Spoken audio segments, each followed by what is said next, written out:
Govs ir dzīvnieks, kas dod pienu, un tur mums viss pie dzīvības. Govs tā ir māte barotāja. Tā varētu nosaukt, jo faktiski nav cilvēka, kas nav uzaudzis bez govs līdzdalības. Govs tā ir latviešu kaut kāda dzimtā mājlops, dzimtais mājlops kaut kāds. Govs ir dzīvnieks, mājlops, kas ir visās saimniecībās, jo viņš dod produktus, ko var ļoti labi izmantot saimniecībā.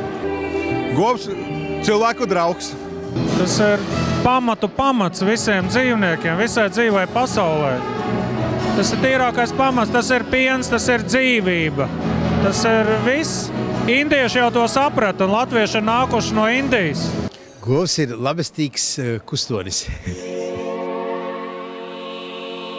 Mākslinieks vispirms saņem gluži kā audeklu, ja tas ir tradicionāli mēdīju pārstāvs gleznotājs. Viņš saņem audeklu, tad šī gadījumā viņš saņem govi. Tā atšķirība ir tāda, ka viņu var apgleznot atšķirībā no audekla. Viņi ir trīsdimensionāli kā tēlniecības objekts, kā skulptūra. Līdz ar to dodot daudz plašākas iespējas, rēķinoties ar noteiktu pilsētas vidi, vietu, koncepciju, ko mākslinieks pats izdomā. Līdz ar to viņam ir absolūti neierobežots šī govs maketa transformācijas iespējas. Ne tikai krāsās, formās, savienojot, sintezējot ar citām dabas un paši izdomāt tēlu un simbolu formām.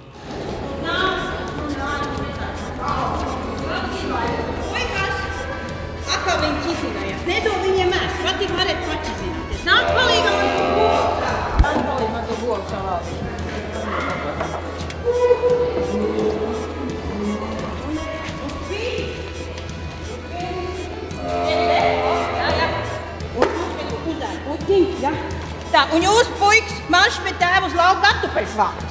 Mājaslapā Govju parāds pasaules rakstīts, ka 98. gadā sākās tāda mākslas un mecenātisma parādi, Govju parādi, sākās Čikāgā, un šai kustībai Ventspils pilsēta pievienojās 2002. gadā. Ceļš viņš ir patiesībā nācis no 10 gadus senas vēstures, no tādas aģentūras DDB, kas vēlāk tika pārdēvēta par Porter Novelli. Un toreiz tas likās, ka tas varētu būt tāds demo projekts, īsti neredzot viņam potenciāli to pēctecību, ka viņš varētu attīstīties, kāds viņš ir bijis šobrīd. Jo šobrīd ir tā situācija sekojoša, ka Ventspils ir atpazīstama ar vairākiem elementiem, no kuriem būtiskākais un redzamākais, acīm redzot, ir tā govs, tieši govs. Atbrauca vienkārši viena marketinga kompānija, PR kompānija, un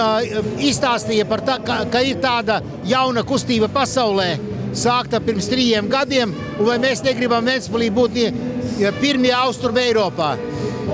Mēs apstījāmies, izvērtējām, kādas izmaksas, kāda organizācija, kāda ideja, un atbalstījām. Tas bija, man liekas, ka martā viņi bija, un jau pēc 3 mēnešiem Govju parādi notika Ventspilī. Protams, lai tas cilvēks dotos pilsētā, govs ir viens no viņa motivācijas tiem veidiem, jo viņš iet pēc kartes, viņš skatās, es gribētu redzēt slavenā tēlnieka Gļeba Paņķeļējeva skulptūru. Viņš, protams, iet un meklē viņu, viņš viņu atrod, viņš ir pārsteigts, jo viņš ir gaidījis varbūt tās kaut ko nedaudz savādāku un ierastāku. Līdz ar to tas ir nemitīgs pārsteigums, jo tiek Ventspils pilsētu vidē izlikts visdažādākās radošās idejas, netradicionālās mākslas formās. Katrs tas mākslas darbs, viņš ir kā pārsteigums. Tas arī tā mākslas būtība, ka viņai ir jābūt reizē provokatīvai, pārsteidzošai un rosinošai domāt, kāpēc tas ir tā. Un tad attiecīgi arī rodās interesi un iespēja uzzināt par mākslinieku koncepciju, ko viņš ar to ir gribējis pateikt. Pasaulē izmēģināti lauvas un zirgi un viss kaut kādi, bet govs aiziet vislabāk, jo govs asociējas tikai ar labo. Tikai ar labo. Izmēri visi.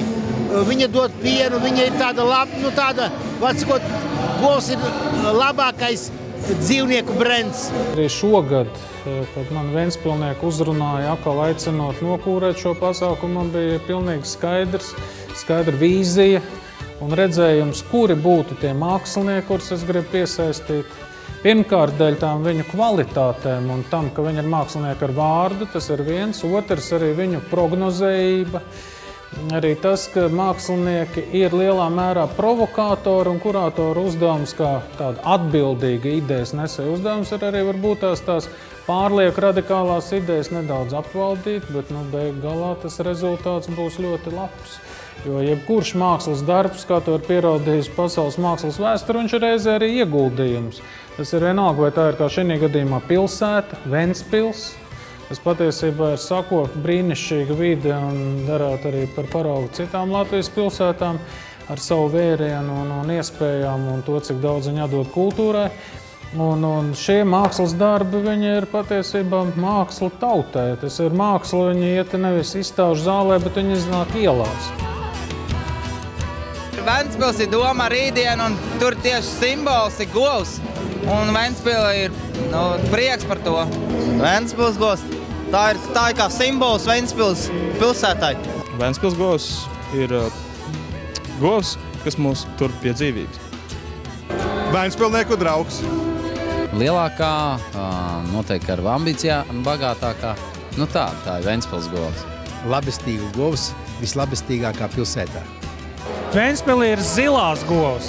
Bet, lai nav tā vienmuļā ziluma, tad mēs viņu padarām krāsaināk, ienesot viņas radinieces krāsainās govs.